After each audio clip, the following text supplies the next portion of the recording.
Coucou tout le monde, j'espère que vous allez bien, j'espère que votre ramadan se passe bien pour celles qui jeûnent et que votre journée se passe bien pour celles qui ne jeûnent pas. Dites-moi un petit peu comment ça se passe pour celles qui jeûnent. J'ai l'impression que cette année c'est un petit peu dur pour tout le monde. Moi franchement je vais pas vous mentir, je sens pas trop ni la faim ni la soif, juste un petit peu de fatigue, mais en même temps je pense que le confinement etc, vu que les gens ont une petite baisse de morale avec le confinement, je pense que ça doit jouer aussi, c'est pour ça que c'est pas évident cette année.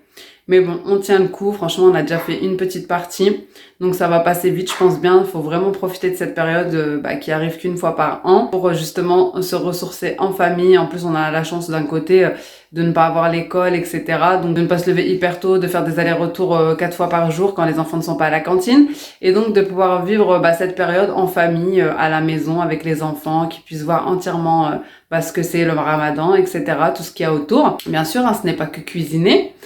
Donc voilà, bon moi je vous reprends le matin, là je vais aller faire ma douche en fait, parce que hier soir j'étais trop fatiguée, j'ai travaillé jusqu'à 3h du matin, donc là je vais aller faire ma douche et après le programme, déjà je vais vous partager la recette de mon tagine sucré salé et je vais vous partager un menu spécial ramadan. Alors c'est pas forcément quelque chose que vous pouvez faire que pendant le ramadan, hein.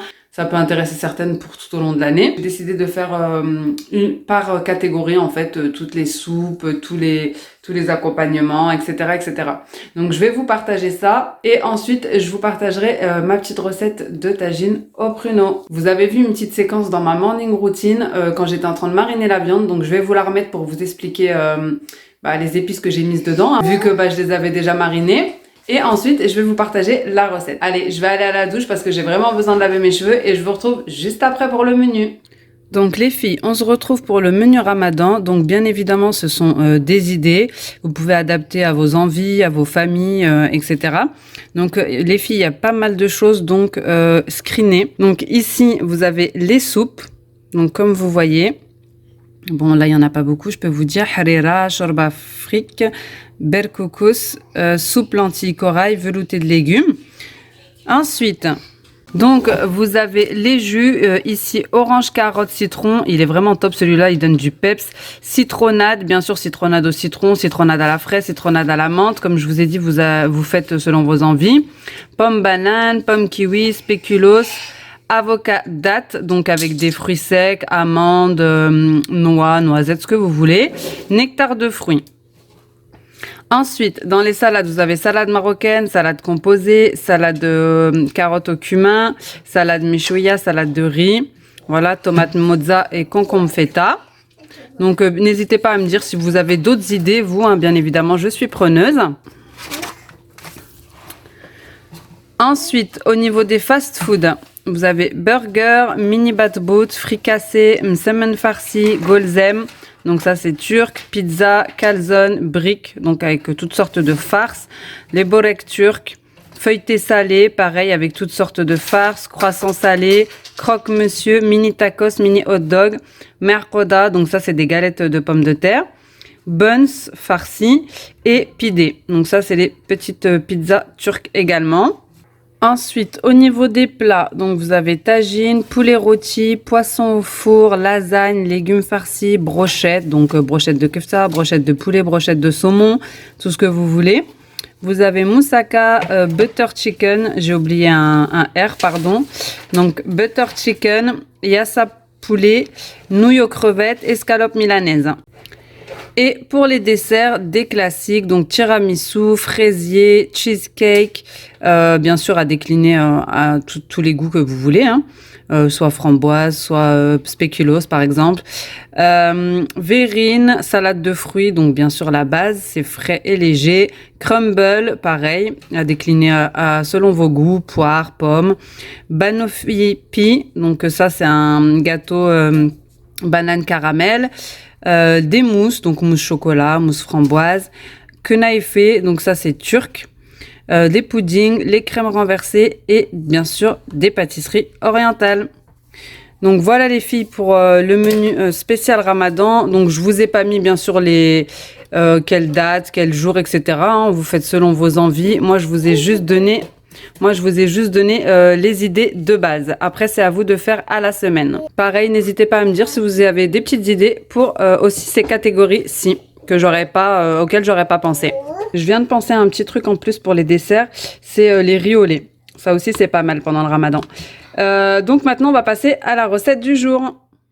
Alors, comme épices, j'ai mis du sel, une cuillère de cannelle, une pincée de poivre, donc une demi-cuillère. J'ai mis une cuillère de gingembre.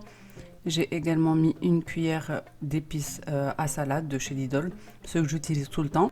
Une bonne cuillère de sucre de canne, donc du sucre roux, et un filet d'huile d'olive. Et ensuite, je suis venue mélanger le tout. Donc voici ce que ça donne.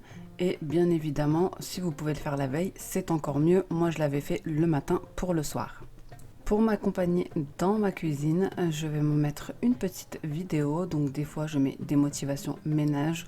Et là, j'ai décidé de regarder une youtubeuse que je suis qui s'appelle Nazia. Franchement, elle est top cette femme, vraiment authentique, sincère. Je vous invite à aller faire un petit tour sur sa chaîne, vous ne serez pas déçus. Elle partage son quotidien, donc elle vlog tous les jours. C'est une maman de 2 enfants et vraiment, elle mérite plus de visibilité sur sa chaîne tellement elle est spontanée et authentique. Donc on repasse à la recette. Donc pour la recette, elle est hyper simple. Donc vous aurez besoin de pruneaux d'Agen, de gingembre, de poivre, de cannelle. Donc un petit peu en fait tout ce que vous avez mis dans la marinade, d'amandes qu'on va faire griller ou frire si vous préférez. Et vous aurez besoin également de viande. Donc moi ici c'était de la dinde. Et après vous pouvez mettre du bœuf, enfin ce que vous voulez. On va venir mettre les oignons dans le tagine, les faire rissoler. Une fois qu'ils sont un petit peu cuits, on va venir y ajouter notre viande. Mettre un petit fond d'eau dans le saladier une fois qu'il sera vide pour récupérer la marinade qu'il y aura dedans. Donc juste un petit fond d'eau. Et ensuite, on va venir laisser cuire le tout pendant 15 minutes à couvert. En attendant, on va mettre les pruneaux dans de l'eau chaude pendant ces 15-20 minutes. Ensuite, on va venir faire un petit bouillon avec exactement les mêmes épices et j'ai juste rajouté un cube de safran, mais si vous avez du safran frais, enfin en poudre, c'est encore mieux. Donc une fois les 20 minutes passées, je viens prendre la casserole, égoutter mes pruneaux, j'y mets un morceau de beurre. Une fois qu'il est fondu, je viens y ajouter un bâton de cannelle ou de la cannelle en poudre si vous n'avez pas. Donc j'y mets mes pruneaux et moi j'ai rajouté un petit peu d'abricot moelleux. Ensuite, je viens y ajouter 2 bonnes cuillères à soupe de miel. Donc concernant le tagine, il faut le laisser cuire pendant une bonne heure à feu très très doux, donc jusqu'à ce que la viande soit tendre en fait. Et on vient prendre 2 bonnes louches de sauce pour faire cuire nos pruneaux. Donc voici ce que ça donne. Donc bien sûr il faut penser à remuer de temps en temps les pruneaux. Donc moi j'ai mis 2 bâtons de cannelle, mais je vous déconseille parce qu'après à forte dose la cannelle est un petit peu piquante. Donc il vaut mieux en mettre qu'un seul. Et voici ce que ça donne une fois que le tagine est cuit. On vient décorer en mettant nos pruneaux sur le dessus de la viande. Moi j'ai également rajouté, comme je vous ai dit, les petits abricots. Ensuite, entre-temps, il ne faut pas oublier de faire dorer vos amandes. Donc moi, les amandes, je les ai fait dorer au four, mais vous pouvez les faire frire à la poêle, bien sûr, si elles sont déjà décortiquées. Et pour terminer, si vous avez des graines de sésame, vous venez en mettre sur les pruneaux, ce qui fera une jolie décoration. Et voici le rendu final. Franchement, c'est super bon et super simple. Ça demande un petit peu de temps de cuisson puisque ça cuit à feu doux, mais c'est super bon, le sucré salé. Donc j'avais également fait une galette des rois pour ma fille puisque c'était son premier jour de jeûne. Je suis hyper fière d'elle. Donc c'était sa récompense. Elle avait choisi, je lui avais demandé ce qu'elle voulait, elle avait choisi ça. Et ensuite je suis venue faire un pain complet.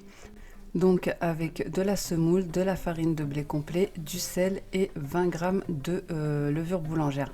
Alors c'était la première fois que je faisais cette recette là, bien sûr je vous la mettrai en barre d'infos.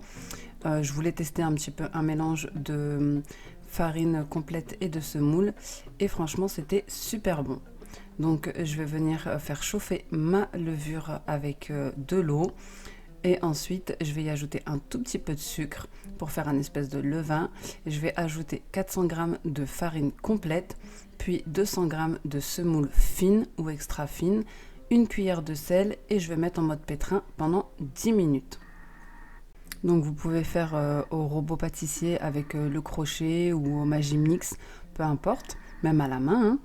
Et je vous montre un petit peu ce que ça donne. Voici la pâte une fois qu'elle est terminée.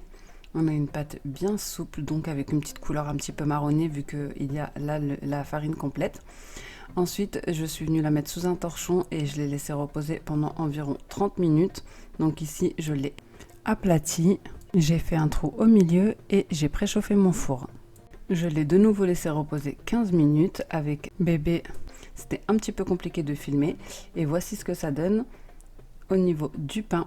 Voilà les amis, j'espère que cette vidéo vous aura plu. Si c'est le cas, n'hésitez pas à me laisser un petit commentaire, un petit like, à vous abonner comme d'habitude. Oui, tout ça. Je vous fais des gros bisous et je vous dis à bientôt dans une prochaine vidéo. Ciao!